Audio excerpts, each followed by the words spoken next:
Bakit nagpapanggap na bobo ang isang manipulator? Alam niyo ba na maraming manipulator ang nagpapanggap na bobo? Hindi dahil mahina sila, kundi para malaya silang makagalaw. Kapag mababa ang inaasahan ng tao sa'yo, hindi ka bantay sarado, hindi ka target at doon sila lumulusot. Halimbawa sa school may project sa grupo. Nagpapakitang wala siyang alam, tahimik lang humihingi ng tulong nagpapakumbaba.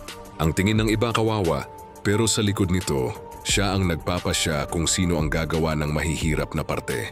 Siya ang nag-uugnay sa lahat at siya rin ang huling gumagawa ng final output para kontrolado niya ang resulta.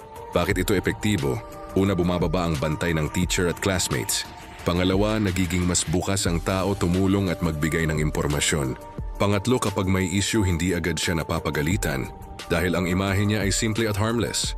Laging nagtatanong ng basic pero tama ang timing ng tanong. Kapag meeting tahimik sa una, aktibo naman bigla sa dulo.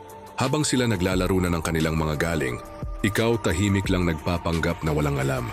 Mukhang normal ka lang, pero malaya ka ng gumalaw sa sarili mong sistema. Tandaan yung pagpapanggap na bobo ay maskara kapag hindi ka mapanuri. Ikaw ang nagiging laruan pero kapag maingat ang mata mo, hindi uubra ang laro nila.